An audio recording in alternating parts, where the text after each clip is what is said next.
During the Rosh Hashana services, we say the famous phrase that on Rosh Hashana, all of the world's inhabitants pass before God, kibnei maron.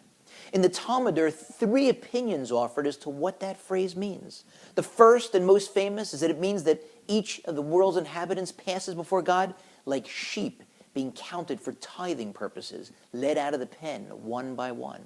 The second opinion is that it means that we're counted like people who are traversing the narrow, elevated, mountainous path in a certain area in Israel.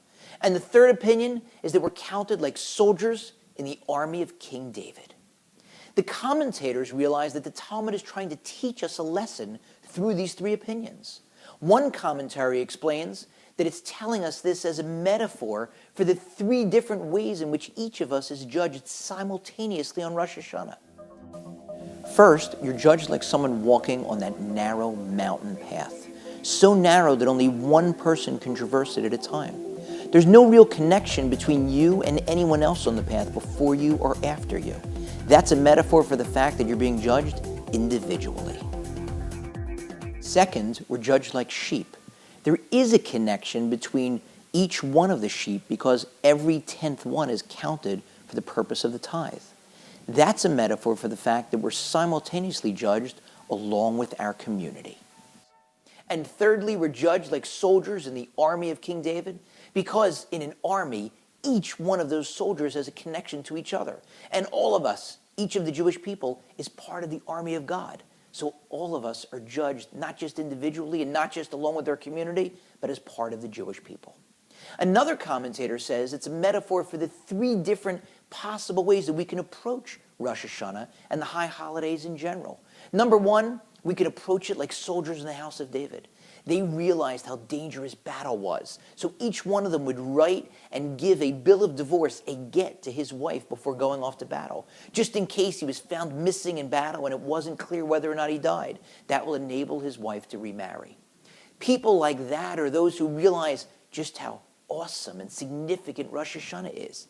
It's dangerous. We're going to be judged. They take precautions and preparations during the month beforehand. They repent and they analyze their deeds and they resolve to be better. Others act in the manner of somebody who's walking on a narrow, elevated mountain path. They recognize it's dangerous. They don't have to go, but they go anyway. Not much in the way of preparations. Those are the people that are sitting in synagogue on Rosh Hashanah, and they recognize that there's something significant going on, and they realize, you know what? It's here. God's around. I better pray now. But they haven't done much in the way of preparation before the big day. And others, unfortunately, are like sheep. They don't even realize that they're being counted. Some people are like sheep even when they're in synagogue on Rosh Hashanah. Because although their bodies are in synagogue, their hearts and their minds aren't. They're not really paying attention to what's going on. They're just looking at their watches to see what time lunch is going to be. So we don't want to be like sheep. We want to be like those soldiers in the army of David. We want to take the right precautions. So how do we do that? Last year, you may recall that in the video I did for Rosh Hashanah, I made a modest proposal. I suggested that you made a chart of the different areas in which you need work in your relationship with God, the things that you should be doing better, or the things that you should stop doing. And I suggested that you choose the easiest one on the list, the one you know you'll be able to conquer, and you work on that one over the course of the year. If you took that advice, and you picked that easy thing, and you worked on it, and you mastered it, and you did it, then congratulations. You are now a rock star. You are a costumed superhero. And now you're ready to pick the next easiest thing on your list so that you can develop a new superpower in this coming year.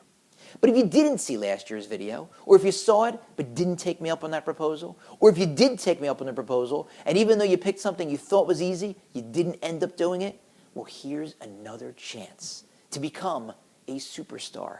Choose it wisely and take that smartphone out of your pocket. You know the one that I'm talking about. The one that causes you to waste so much time. The one that distracts you from normal social relationships with your family and with your friends.